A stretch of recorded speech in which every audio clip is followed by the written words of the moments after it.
Podemos pensar que o poder reside com presidentes e primeiros-ministros em palácios e parlamentos. Nem tanto. No mundo de hoje, o verdadeiro poder está nas mãos de um grupo de elite de homens desconhecidos que trabalham em escritórios anônimos. Os homens que controlam o mercado mundial de títulos.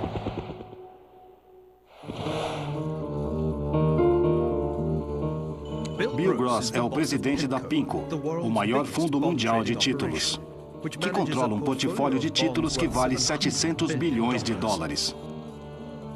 Gross é conhecido mundialmente como o rei do mercado de títulos. Vamos chamá-lo de Senhor Título. Os títulos são um elo mágico entre o mundo das altas finanças e o mundo do poder político. Os governos sempre gastaram mais do que arrecadam em impostos, às vezes muito mais, e compensam essa diferença vendendo títulos sobre os quais pagam juros. Mas aqui está a mágica. Se você quiser resgatar o título, o governo não tem que devolver o dinheiro. Você só leva para o mercado de títulos, como este aqui, a Bolsa de Valores de Tóquio, e o vende. Depois da ascensão dos bancos, o nascimento do mercado de títulos foi a outra grande revolução na história financeira. Criou uma nova forma dos governos obterem dinheiro emprestado. O mercado de títulos financiou as guerras que assolam o norte da Itália há 600 anos. Ditou o desfecho da Batalha de Waterloo e criou a maior dinastia financeira do mundo. Assegurou a derrota do Sul na Guerra Civil Norte-Americana. E nos tempos modernos, o mercado de títulos levou nações, uma vez prósperas como a Argentina, a caírem de joelhos. Hoje, governos e empresas usam títulos para pegarem empréstimos em uma escala inimaginável. Ao todo, existem títulos totalizando cerca de 85 trilhões de dólares. A sorte da maioria de nós, gostemos ou não, está diretamente ligada ao mercado de títulos. Quando os preços dos títulos caem, o valor de nossos benefícios também cai. E essa é uma boa parte de nossa riqueza como indivíduos. Na crise financeira que assola o mundo desde o verão de 2007. Os títulos do governo americano têm sido vistos como um porto seguro para investidores que procuram abrigo da tempestade de queda no valor de propriedades e ações. Então, se Bill Gross perdesse a fé nesses títulos, atingiria o mundo financeiro como, bem, uma bomba. Por isso, o Senhor Título se tornou muito mais poderoso do que o Sr. Bond, criado por Ian Fleming. Por isso, esses dois senhores têm licença para matar.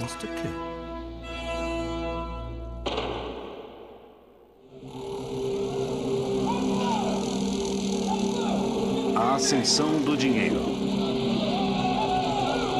Escravidão humana.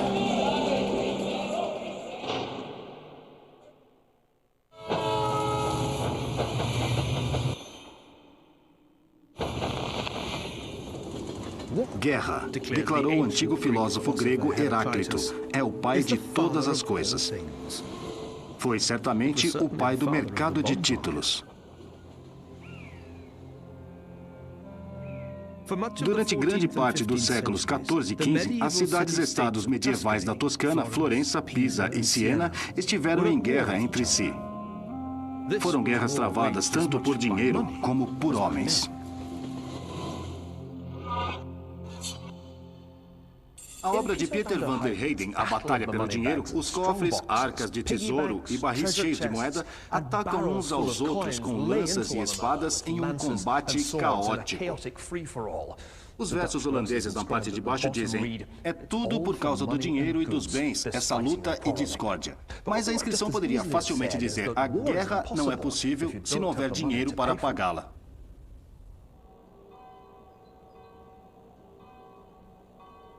E a forma de fazer isso, a capacidade de financiar guerras através do mercado de títulos, foi como tantas outras coisas, uma invenção do Renascimento italiano. Em vez de obrigar que seus próprios cidadãos fizessem o trabalho sujo de lutar, cada cidade contratava empreiteiros militares, os condottieri, que organizavam os exércitos para anexar terras e saquear tesouros de outros. Entre os condottieri de 1360 e 1370, houve um que se destacou entre os demais. Este é o retrato no Duomo de Florença, um agradecimento do público agradecido. Por mais improvável que pareça, este mestre mercenário era um rapaz de Essex. Era tão habilidoso na guerra que os italianos chamavam Sir John Hawkwood de Giovanni Acuto, João o Afiado. Este castelo foi uma das muitas propriedades que os florentinos lhe ofereceram como recompensa por seus serviços. Mas Hawkwood era um mercenário disposto a lutar por quem quer que pagasse. Milão, Pádua, Pisa ou o Papa.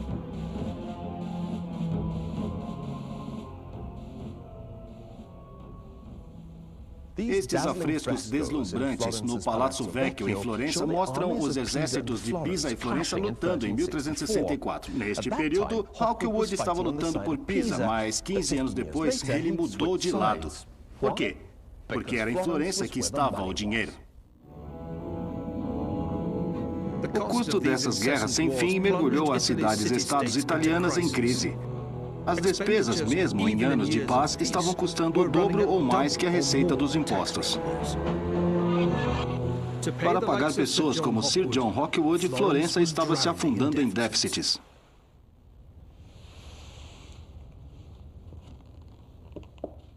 Este maravilhoso documento do Arquivo do Estado Florentino mostra como a dívida da cidade explodiu de um valor de cerca de 50 mil florins no início do século XIV para 5 milhões em 1427. Era literalmente uma montanha de dívidas, de onde surgiu o nome Monte Comune.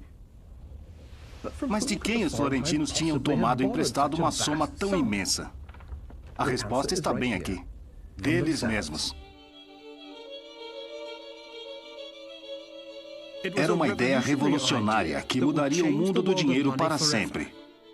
Em vez de pagarem impostos diretos, os cidadãos eram agora obrigados a emprestar dinheiro ao seu próprio governo.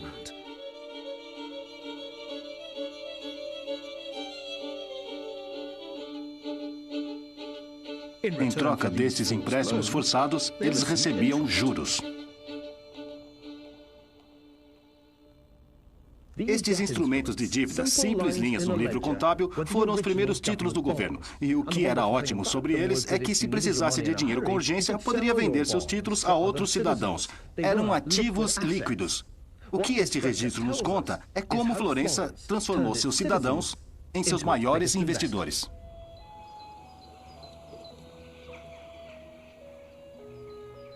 Este recurso, em tempos de guerra, marcou o início do mercado de títulos moderno. Todos ganhavam. Os títulos salvaram a cidade-estado da falência. Os cidadãos estavam felizes recebendo seus juros. E o mercado de títulos os permitia comprar ou vender como quisessem. Parecia que o problema da dívida pública tinha sido resolvido, permitindo aos habitantes de Florença virarem suas atenções para coisas mais importantes. Mas havia só um problema com esta ideia brilhante.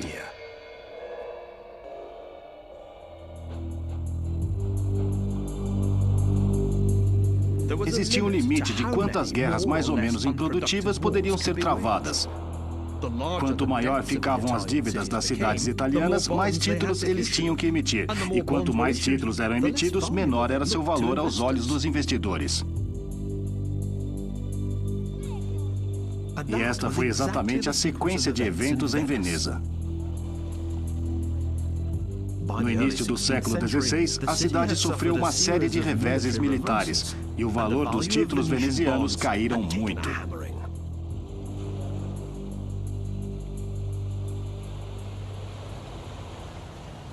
No seu ponto mais baixo, entre 1509 e 1529, os títulos venezianos do Monte Nuovo eram negociados a apenas 10% do seu valor de face.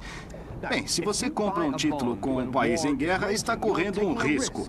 O risco da cidade não o pagar de volta ou não pagar os juros. Por outro lado, lembre-se que os juros são pagos sobre o valor de face do título. Então, se comprar o título a 10% do valor de face, terá um belo rendimento, de talvez 50%. E é assim que o mercado de títulos funciona. De certo modo, você tem o retorno proporcional ao risco que está disposto a correr. Ao mesmo tempo, é o mercado de títulos que define as taxas de juros para a economia de um todo. Se o Estado tiver realmente que pagar 50%, todos os outros mutuários também terão. O mercado de títulos tinha sido inventado para ajudar a pagar pelas guerras italianas, mas agora estabelece taxas de juros para todos. Sua ascensão ao poder começava. Nos 2 séculos seguintes, os títulos viriam a dominar o mundo.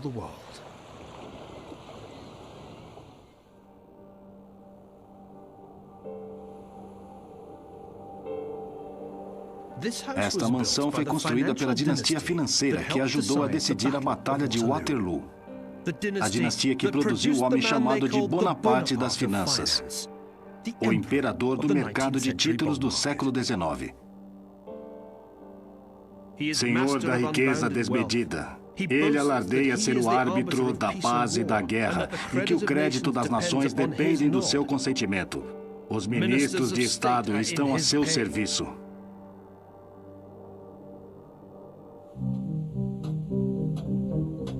Estas palavras, proferidas em 1828 pelo membro radical do parlamento Thomas Donscombe, descreviam Nathan Rothschild, extraordinário negociador de títulos e fundador da filial londrina do que viria a ser o maior banco do mundo. O mercado de títulos tornou os Rothschilds extremamente ricos, tão ricos que puderam construir 41 mansões por toda a Europa. Esta é a número 29, Waddesdon Manor, em Buckinghamshire, que foi restaurada em toda a sua glória dourada por Jacob Rothschild, o tataraneto de Nathan. Ele era baixo, gordo, obsessivo, extremamente inteligente. Totalmente concentrado e imagino que ele não tenha sido uma pessoa muito fácil de se lidar.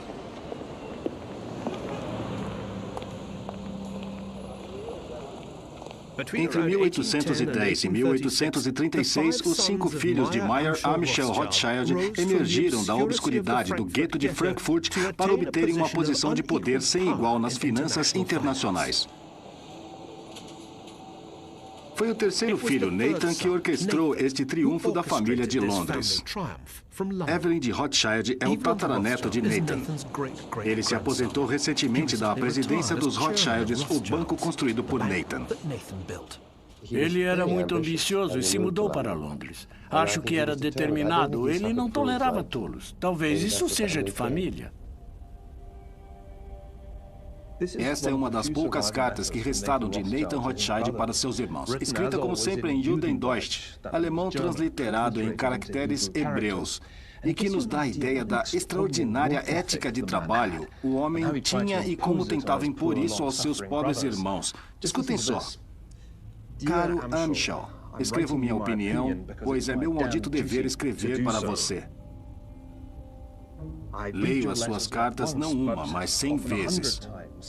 Pode imaginar muito bem que depois do jantar não leio livros, não jogo cartas e não vou ao teatro. O meu único prazer é o meu negócio.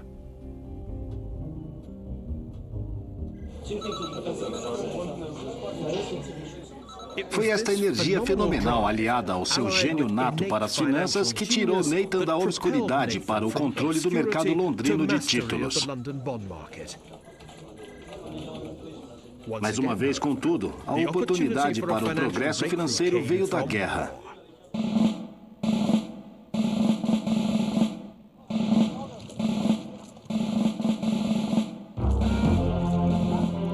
Na manhã de 18 de junho de 1815, 67 mil soldados britânicos, holandeses e alemães, sob o comando do Duque de Wellington, olharam para o outro lado dos campos de Waterloo, não muito longe de Bruxelas, para um número quase idêntico de tropas francesas comandadas pelo imperador francês Napoleão Bonaparte. A Batalha de Waterloo foi o clímax de mais de 2 décadas de conflitos intermitentes entre a Grã-Bretanha e a França. Mas foi mais do que uma batalha entre 2 exércitos. Também foi uma disputa entre 2 sistemas financeiros rivais. Um francês, baseado no saque, e outro britânico, baseado na dívida. Para pagar pela guerra, o governo britânico vendeu então uma quantidade inédita de títulos. De acordo com uma lenda antiga, a família Rothschild fez seus primeiros milhões com a especulação de como o resultado da Batalha de Waterloo iria afetar o preço destes títulos. O UFA Film. Foi esta lenda de enriquecimento judaico que, um século mais tarde, os nazistas aproveitaram ao máximo para exagerar. Em 1940, Joseph Goebbels aprovou a exibição deste filme, Die Rothschilds. Nathan é visto subornando um general francês para assegurar a vitória do Duque de Wellington, dando depois uma informação falsa sobre o resultado da batalha em Londres, provocando a venda precipitada dos títulos britânicos, que Nathan então compraria a preços irrisórios.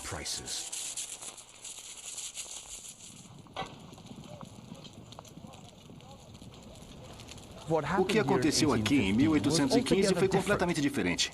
Longe de fazerem dinheiro com a vitória de Wellington sobre Napoleão, os Rothschilds quase perderam tudo por isso. Sua fortuna foi feita não graças a Waterloo, mas apesar dela. Isso foi o que realmente aconteceu. Vender títulos ao público levantou bastante dinheiro para o governo britânico. Mas nem os títulos nem as notas bancárias valiam nada para Wellington. Para aprovisionar suas tropas e pagar os aliados da Grã-Bretanha contra a França, ele precisava de uma moeda que fosse universalmente aceita. Nathan Rothschild ficou incumbido de pagar o dinheiro obtido no mercado de títulos e entregá-lo a Wellington em ouro. O sucesso desta operação determinaria o destino dos impérios beligerantes e de toda a Europa. Esta carta marca um ponto de virada na história da família Rothschild e do governo britânico. É datada de 11 de janeiro de 1814 e é uma ordem do chanceler do Tesouro Britânico ao intendente-chefe dizendo para nomear Nathan Rothschild o Sr. Rothschild como agente do governo britânico. O trabalho de Nathan era reunir a maior quantidade de ouro e prata que pudesse encontrar no continente europeu e de ter certeza de que chegaria ao Duque de Wellington e seu exército, e que tinham acabado de lutar e sair da Espanha e entrado no sul da França. Era uma operação que se baseava fortemente na rede de crédito pan-europeia dos Rothschilds, mas também na capacidade de Nathan em mobilizar ouro da mesma forma que Wellington mobilizava tropas. Movimentar quantidades tão vastas de ouro em plena guerra era muito arriscado, é claro. Mas, do ponto de vista dos Rothschilds, as imensas comissões que cobrariam mais que justificavam os riscos. Os Rothschilds logo se tornariam indispensáveis para o esforço de guerra britânico. Nas palavras do intendente-chefe britânico, Rothschild cumpriu os vários serviços que lhe foram confiados de forma admiravelmente boa, e, embora judeu, depositamos nele grande confiança. Os Rothschilds eram tão eficazes como financiadores de guerra porque já tinham uma rede de bancos controlada pela família. Nathan em Londres, Amschel em Frankfurt, James em Paris, Carl em Amsterdã e Salomon, onde Nathan o achasse necessário.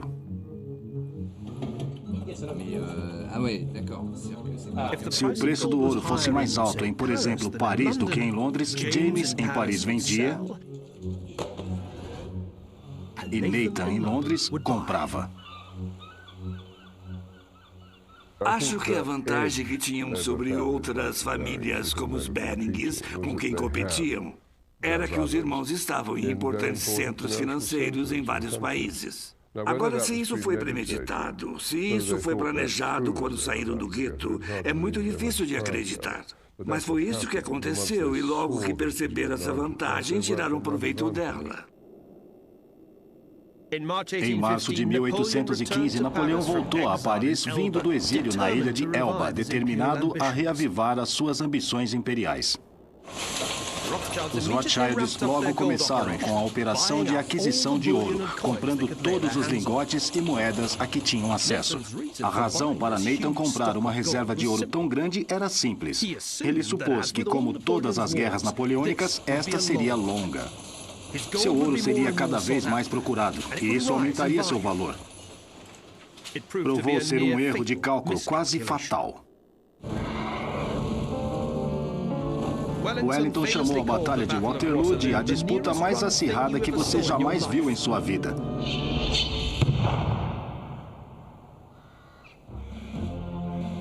Depois de um dia de ataques brutais, contra-ataques e defesas heróicas, a chegada tardia do exército prussiano finalmente se provou decisiva. Para Wellington, foi uma vitória gloriosa, mas não para os Rothschilds. Não há dúvida de que foi gratificante para Nathan Rothschild ser o primeiro a ouvir as notícias da derrota de Napoleão. Graças à rapidez de seus mensageiros, ele soube disso quase 48 horas antes que Major Henry Percy entregasse o despacho oficial de Wellington ao governo britânico. Mas apesar de saber com antecedência, as notícias de Waterloo eram tudo menos boas do ponto de vista de Nathan. Ele esperava por algo muito mais demorado. Agora, ele e seus irmãos estavam sentados numa montanha de dinheiro que ninguém queria, para pagar por uma guerra que já tinha acabado.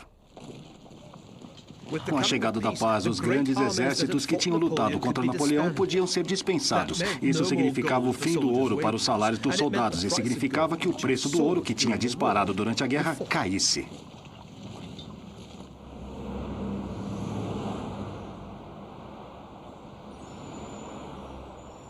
Nathan estava diante de perdas grandes e crescentes. Havia apenas uma saída possível. Nathan podia usar o ouro dos Rothschilds para fazer uma aposta poderosa e tremendamente arriscada no mercado de títulos.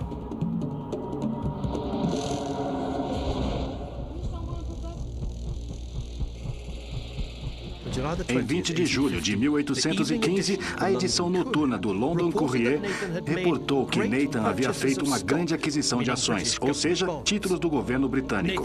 A aposta de Nathan era que a vitória britânica em Waterloo alavancasse o preço dos títulos britânicos para as alturas. Nathan comprou, e à medida que o preço dos títulos começou a subir, ele continuou comprando. Apesar dos pedidos desesperados de seus irmãos para que ele vendesse, Nathan continuou firme. Por mais um ano. Finalmente, em julho de 1817, com os preços dos títulos 40% mais caros, ele os vendeu. Seus lucros totalizaram cerca de 600 milhões de libras hoje. Os Rothschilds haviam mostrado que os títulos eram mais do que uma forma dos governos financiarem suas guerras. Também poderiam ser comprados e vendidos do modo a produzir muito dinheiro. E com o dinheiro, veio o poder.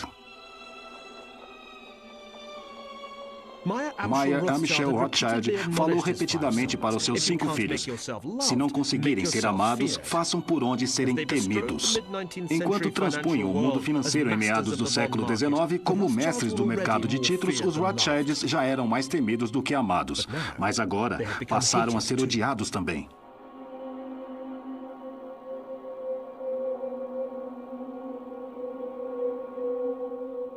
O fato da família Rothschild ser judaica deu um novo ímpeto ao preconceito antissemita profundamente enraizado. Há poucos meses, um colega que trabalha em meu escritório, que coleciona cartazes, encontrou este exemplo particularmente extraordinário de antissemitismo que fala claramente dos Rothschilds.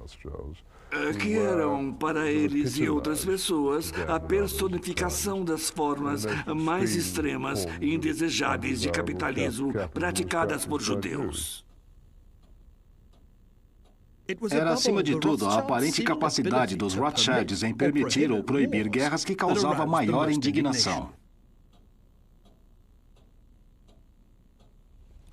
Vocês podem ter pensado que os Rothschilds precisavam da guerra. Afinal, alguns dos maiores negócios de Nathan foram feitos pela guerra.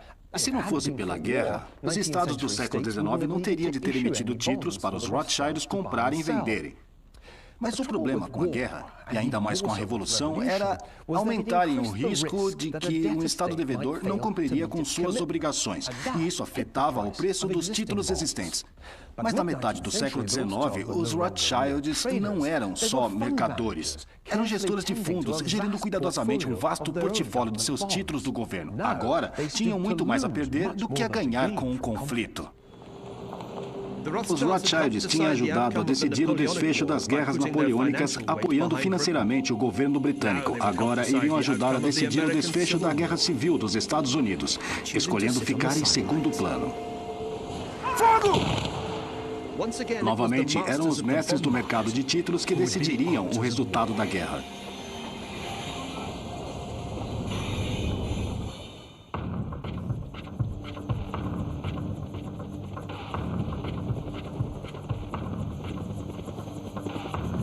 $50 anos depois da Batalha de Waterloo, e do outro lado do mundo, outra grande guerra seria decidida pelo poder do mercado de títulos. Mas dessa vez, foram os derrotados que apostaram tudo e perderam.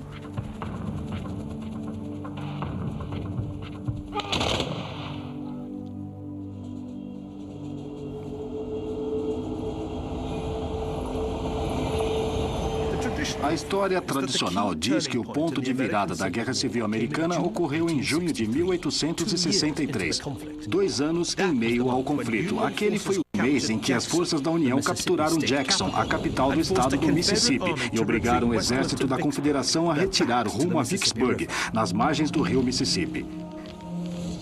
Cercados por barcos da União que bombardeavam suas posições, os sulistas aguentaram por um mês até que, por fim, se renderam. Depois de Vicksburg, o Mississippi estava finalmente nas mãos do Norte. O Sul foi literalmente dividido em 2.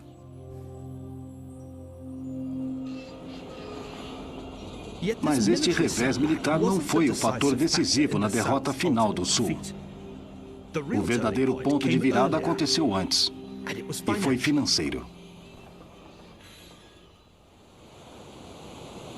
A 320 quilômetros de Vicksburg, onde o Mississippi desembocava no Golfo do México, está o porto de Nova Orleans.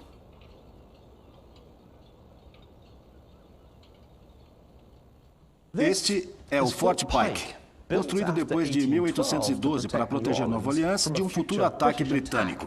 Mas 50 anos mais tarde não foi capaz de proteger o sul de um ataque do norte, quando o capitão David Farragut tomou Nova Orleans em 28 de abril de 1862. Foi um momento crucial na Guerra Civil, porque Nova Orleans era o principal escoador do produto de exportação mais importante do sul: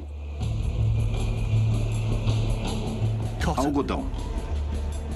Sem o controle sobre o comércio de algodão, a causa sulista estava condenada, porque o algodão havia se tornado o ingrediente essencial num esquema ambicioso para envolver o mercado de títulos na guerra.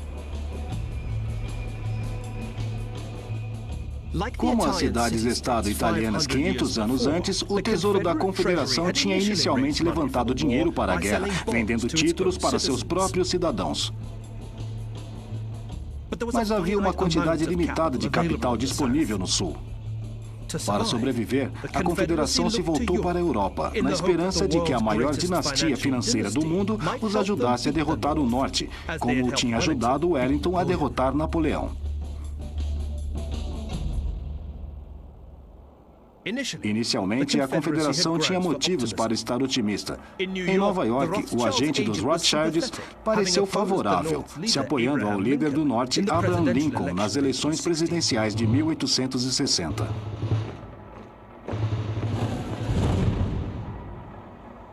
Ainda assim, os Rothschilds hesitariam.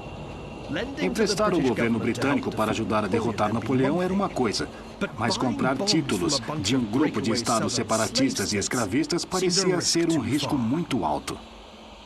Os Rothschilds decidiram ficar de fora.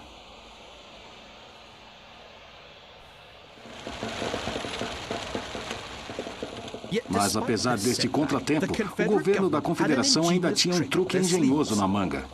O truque, como a própria manga, era feito de algodão.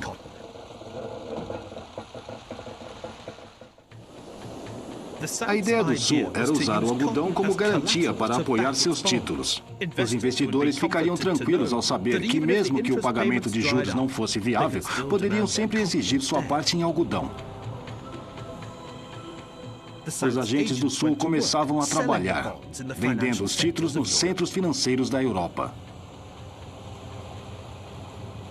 Quando a Confederação tentou negociar títulos convencionais nos centros financeiros europeus, como o de Amsterdã, os investidores não demonstraram nenhum interesse.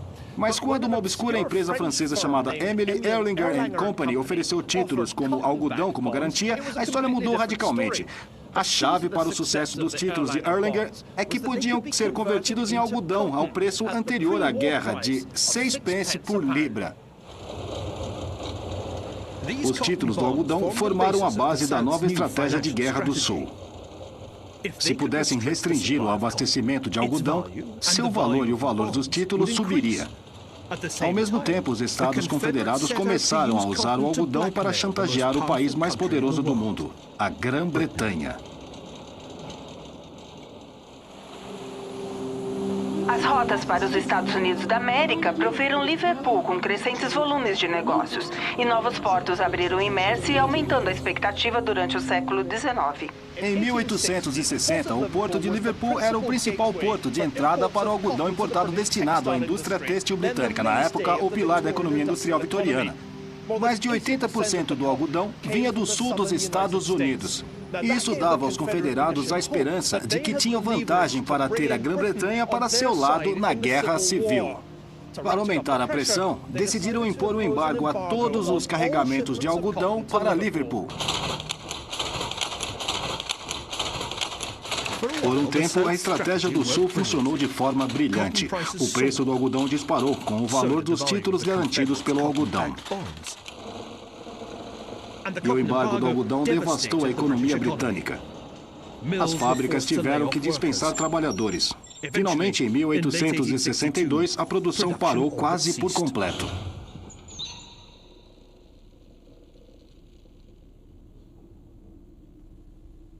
Esta algodoaria em Style, a sul de Manchester, empregava cerca de 400 trabalhadores, mas isso era só uma fração das 500 mil pessoas empregadas pela King Cotton em Lancashire.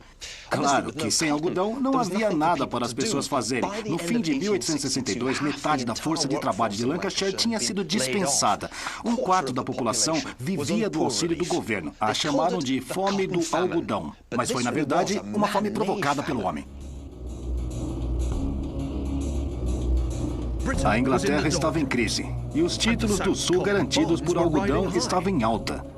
Mas a capacidade do Sul de manipular o mercado de títulos dependia de uma condição complicada.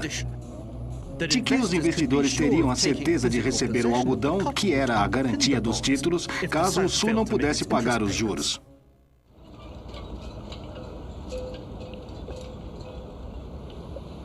E é por isto que a queda de Nova Orleans no dia 28 de abril de 1862 foi o verdadeiro ponto de virada na Guerra Civil Americana. Agora que o principal porto do Sul era controlado pela União, qualquer investidor que quisesse se apoderar do algodão do Sul teria que passar pelo formidável bloqueio naval imposto pela União.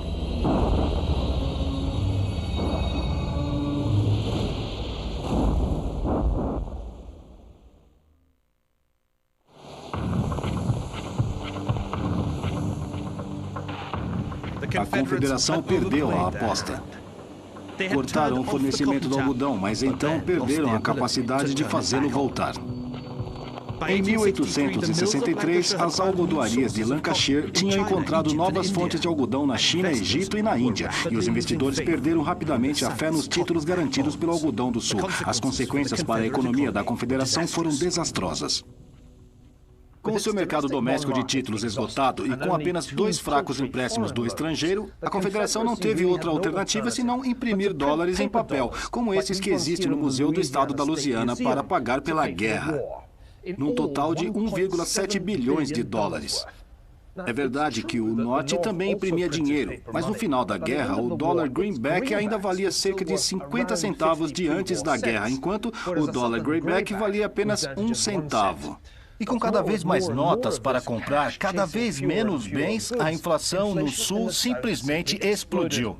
Em janeiro de 1865, o preço de alguns bens tinha subido 90%. O Sul havia apostado tudo na manipulação do mercado de títulos e perdeu. Não seria a última vez na história que uma tentativa assim acabaria em uma terrível inflação.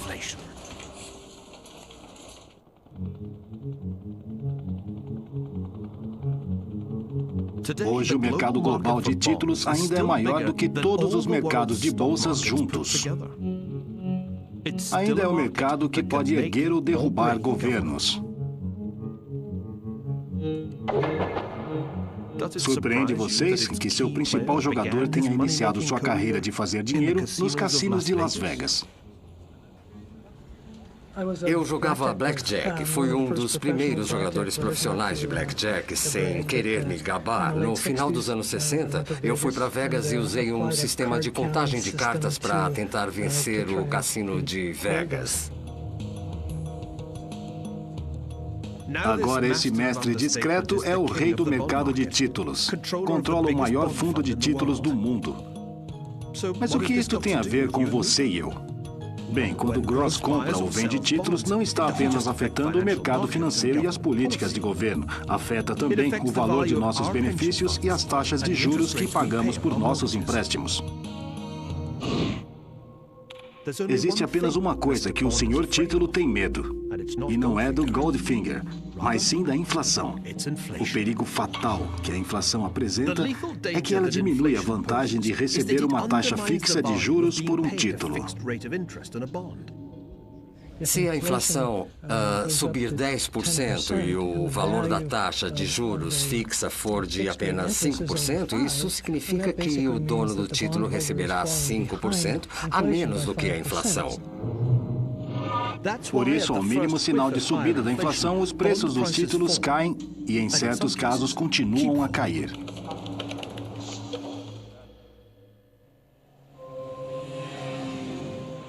Para ver quanto as coisas podem ficar ruins quando o gênio da inflação escapa da garrafa, basta olharmos para o exemplo da Argentina.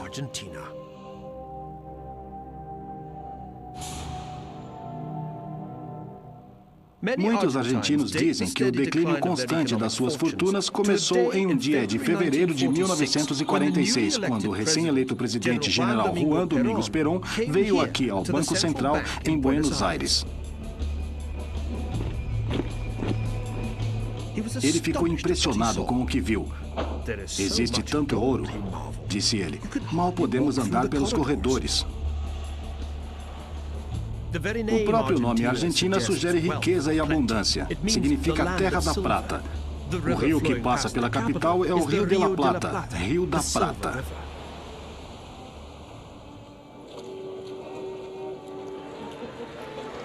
Era uma vez quando haviam dois Harrods no mundo. Um em Londres, em Knightsbridge, e o outro aqui na Rua Flórida, no coração de Buenos Aires. Fundado em 1912, este outro Harrod é apenas uma lembrança de como a Argentina costumava ser, um país rico. Houve um tempo em que o rendimento per capita era apenas 18% menor do que dos Estados Unidos. Muitos investidores que vinham comprar títulos argentinos esperavam que a Argentina se tornasse nos Estados Unidos da América do Sul. A história da Argentina desde então é uma ilustração clássica de que todos os recursos e talentos do mundo podem ser insignificantes quando há uma má gestão financeira.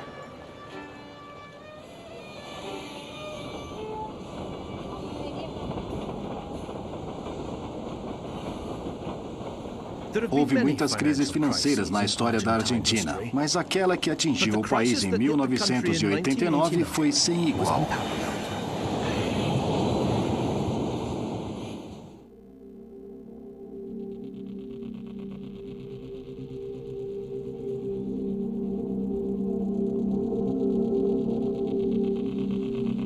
No início de fevereiro, o país sofreu com um dos verões mais quentes já registrados.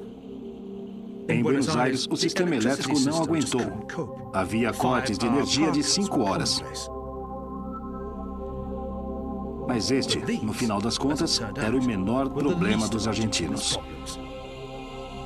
Como quase sempre acontece, foram dados vários passos firmes rumo ao inferno financeiro.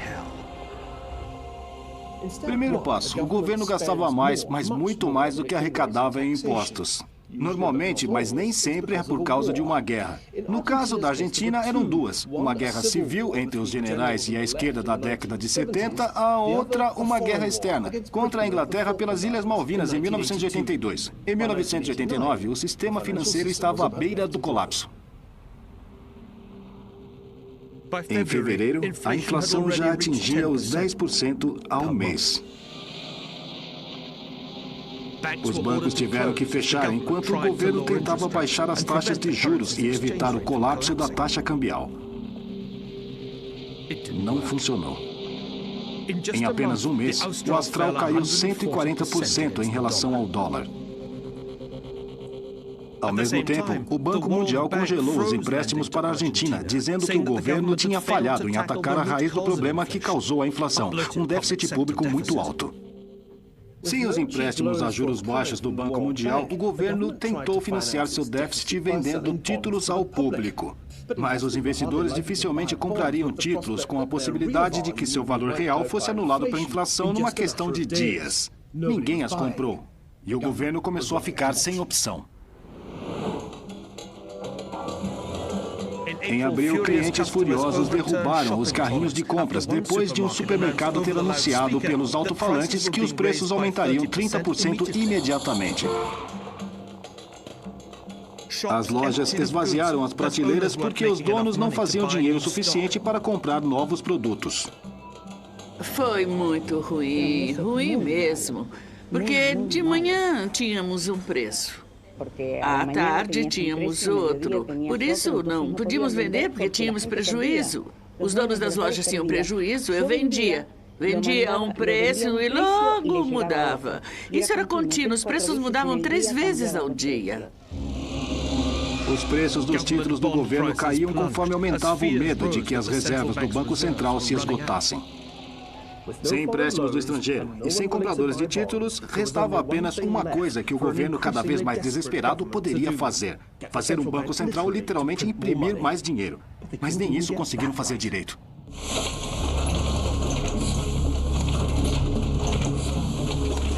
Na sexta-feira de 28 de abril, a Argentina ficou literalmente sem dinheiro.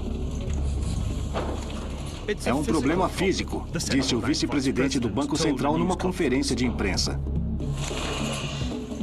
O que ele quis dizer era que a Casa da Moeda da Argentina tinha ficado sem papel para imprimir novas notas e os impressores tinham entrado em greve.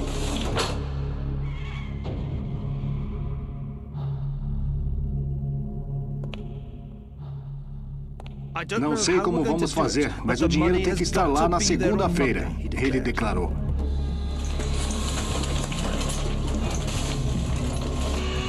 Mas por mais rápido que as máquinas trabalhassem, menor era o valor do dinheiro. O governo se viu obrigado a imprimir notas de valores cada vez mais altos. Em maio, o preço do café subiu 50% numa semana.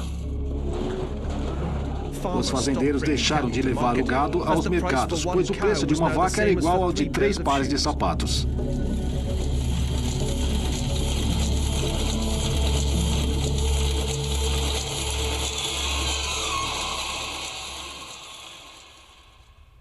Em junho de 1989, a inflação na Argentina tinha atingido uma taxa mensal de 100%, uma taxa anual de 12.000%. Em termos práticos, se você quisesse sair para jantar em Buenos Aires no sábado à noite, em maio pagaria 10.000 austrais. Em junho, pagaria 20.000 austrais pela mesma refeição. E no mês seguinte, seriam 60.000. Já ouvimos falar no punhado de dólares, mas precisaríamos de uma mala cheia de austrais para pagar uma refeição.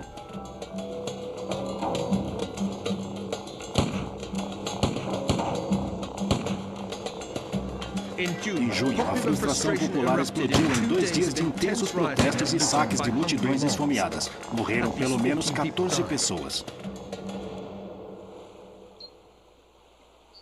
No país onde um bife e uma garrafa de vinho estavam praticamente em todas as mesas, todos os dias, milhares comiam em instituições de caridade ou passavam fome. É fácil ver quem perde com a hiperinflação. A subida rápida dos preços arruína rapidamente todos aqueles que dependem de uma renda fixa em termos de dinheiro. Grupos como os acadêmicos e funcionários públicos com salários mensais fixos, aposentados e, particularmente, os donos de títulos que vivem dos juros dos seus investimentos. Buenos Aires está cheia de lojas de antiguidades como esta, recheadas de joias, relógios e prataria, tudo vendido por famílias de classe média que se viram sem dinheiro. Na década de 20, o grande economista John Maynard Keynes previu a eutanásia do dono de títulos, antecipando que a inflação iria consumir a riqueza de papel das famílias financeiras como os Rothschilds. À medida que a inflação se espalhava pelo mundo na década de 70, Keynes parecia ter acertado. Mas em nossa época, vimos uma ressurreição milagrosa do dono de títulos, um retorno do senhor título, até mesmo na Argentina. O mercado de títulos está de volta, aterrorizando os governantes norte-americanos, enquanto tentam financiar um enorme resgate financeiro ao, você adivinhou, vender bilhões de dólares de títulos recém-emitidos. A chave para o retorno do senhor título tem sido o crescimento no número de donos de títulos. O que nos leva de volta à Itália, onde o mercado de títulos nasceu há 600 anos.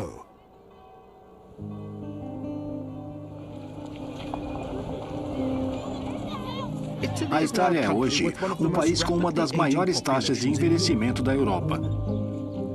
Numa sociedade tão envelhecida, existe uma demanda crescente de papéis de rendimento fixo como os títulos. Mas há também o grande medo de que a inflação ultrapasse o valor real das aposentadorias e poupanças. Presidentes do Banco Central suspeitos de não agirem contra a inflação devem responder ao amigo do pensionista, o mercado de títulos. E os governos que planejam gastar bilhões para salvar bancos da falência durante a crise atual também têm de agir com grande cautela se querem levantar dinheiro ao venderem ainda mais títulos. Na Europa moderna, como na Itália renascentista, se chegou a um equilíbrio entre o poder político e a exposição financeira. Hoje, como sempre, parece ser o mercado de títulos, o nosso velho amigo senhor título, que realmente domina o mundo. Mas e se em vez de emprestar ao governo, você preferir usar o seu dinheiro para comprar uma porcentagem de uma empresa? Será que isso seria mais ou menos arriscado? Mais ou menos lucrativo? No próximo episódio de Ascensão do Dinheiro, descobriremos por que é tão difícil aprender com a história financeira, apesar de quase 300 anos de altos e baixos do mercado de valores.